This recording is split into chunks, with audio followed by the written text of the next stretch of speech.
Welcome दोस्तों, आपके अपने YouTube चैनल विकास लर्निंग सेंटर में आप सभी का स्वागत है। तो चलिए, आज का टॉपिक हमारा जर्मनी का एकीकरण किस प्रकार से हुआ था और जर्मनी एक यूरोप के राज्य के रूप में किस तरह से उदय हुआ। 10वीं क्लास का यह एक महत्वपूर्ण प्रश्न है कि जर्मनी का एकीकरण किस तरह से हुआ था, इसके बारे में जानना बहुत जरूरी है। तो चलिए शुरू करते हैं। जर्मनी का एकीकरण, आपको पता है कि जर्मन एक यूरोप के छोटे से राज्य था और उस समय 18वीं सदी के समय यूरोप के विभिन्न राज्य छोटे छोटे राज्यों में विभाजित थे, बटे हुए थे। जर्मनी, प्रसा, बवेरिया, सक्सोनी, ये सब जो राज्य थे वो छोटे छोटे राज्यों में थे, जहां रूढ़िवादियों ने क्या है कि राजनीतिक प्रभुत्व को जमाने के लिए राष्ट्रवादी भावनाओं को और ज़्यादा बल दिया, जोर दिया, ताकि लोगों में जो राष्ट्रवाद की भावना है वो भावना के फायदा को अच्छे तरीके से उठाया जाए और अपनी राजनीतिक ताकत, अपनी प्रभुत्व सत्ता, अपनी कह सकते हैं कि अपनी जो ताकत जमाने के लिए उन्होंने उन राष्ट्रवादियों भावनाओं का प्रयोग किया। तो देखिए कि लिखे हमने कि आर्थिक क्षेत्र में विकास की गति अत्यंत धीमी थी। जर्मनी के विभिन्न क्षेत्र या फिर कह सकते हैं कि यूरोप के जो छोटे छोटे राज्य थे, वो छोटे छोटे राज्यों में क्या है कि जो आर्थिक गति है, आर्थिक विकास है, आर्थिक डेवलपमेंट जो थी वो बहुत ही धीमी गति से थी, जिससे लोग जो हैं वो असंतुष्ट थे, लोगों में असंतोष की भावना थी, लोग सुखी नहीं थे।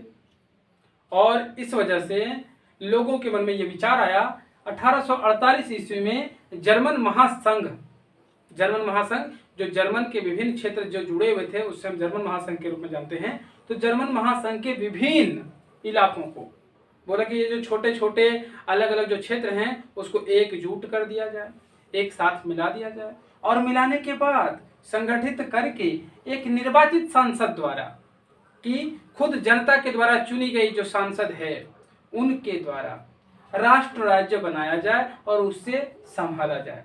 तो ये प्रयत्न किया गया था सन 1848 ईस्वी में, लेकिन इसका कोई फायदा नहीं हुआ, क्योंकि राजाशाही जितने भी राजशाही लोग थे, जितने भी अमीर वर्ग के लोग थे, उन्होंने फौज की ताकत से, उनकी मदद से इस भावनाओं को राष्ट्र राज्य उदय करने की, बनाने की जो भावना थी लोगों की, इस भावना को दबा दिया और इस प्रकार से उनके जो प्रयत्न थे, कोशिश थी, वो कोशिश खत्म हो गई।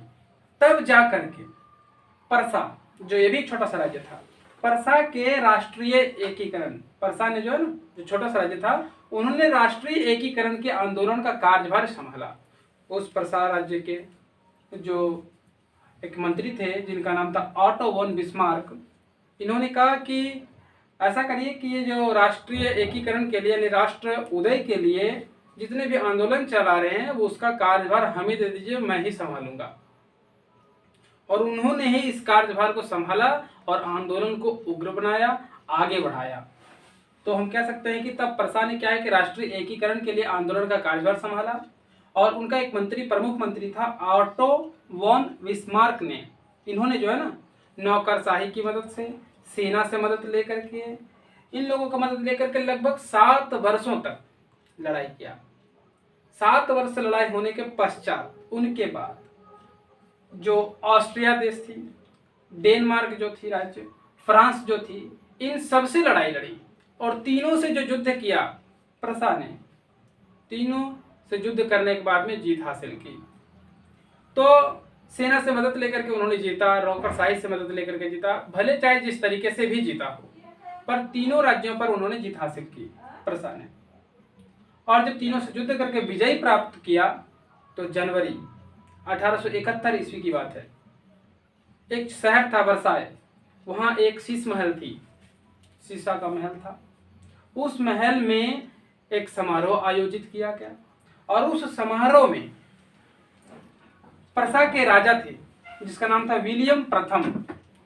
उस विलियम प्रथम को जर्मनी का सम्राट घोषित किया गया कि आज से अर्थात 1871 ईस्वी, जनवरी 1871 ईस्वी के बाद विलियम प्रथम ही जर्मनी के सम्राट होंगे, यह घोषित किया गया। साथ ही साथ विलियम प्रथम ने भी ये घोषणा की कि जर्मन एक नए जर्मन साम्राज्य के रूप में उदय हुआ है। तो आप देख लीजिए कि किस प्रकार से जर्मनी का एकीकरण हुआ। एकीकरण शब्द से अगर आप अपरिचित हैं तो जरा एकीकरण समझ लें कि एकीकरण क्या है। डेवलपमेंट होना, एकजुट होना, संगठित होना, यानी कोई भी देश, कोई भी राष्ट्र, कोई भी राज्य एकजुट होता है, संगठित होता है और विकास के क्षेत्र की ओर अग्रसर होता है, बढ़ता है, डेवलपमेंट को हासिल करता है, चाहे वो आर्थिक क्षेत्र का हो, राजनीतिक क्षेत्र का हो या किसी भी क्षेत्र का हो। जब वो आगे बढ़ता है, इसी पहलू को हम कहते हैं एकीकरण। तो जर्मनी का एकीकरण किस प्रकार से हुआ आपने अच्छे तरीके से देखा। तो आगे देखते हैं कि इटली का एकीकरण किस प्रकार से होता है। तो थैंक यू दोस्तों। एक्चुअली वीडियो बहुत लंबा हो जाने के कारण हम छोटे छोटे वीडियो बनाना शुरू किया है। तो एक एक पॉइंट पर चर्चा करेंगे ताकि वीडियो ज़्यादा से ज़्यादा लंबा ना हो और आपको अच्छे तरीके से वो पॉइंट समझ में आ सके। धन्यवाद आपके हमारे चैनल सब्सक्राइब करने के लिए आप सभी को धन्यवाद। आप लोगों ने हमें समर्थन दिया है, साथ दिया है। तो और भी आपको एजुकेशन वीडियो मिलते रहेंगे। आप कमेंट करिए। हमारे चैनल को अगर सब्सक्राइब नहीं किए हैं, हमारे चैनल में नए हैं तो हमारे चैनल को सब्सक्राइब करिए। तो थैंक यू, फिर मिलेंगे।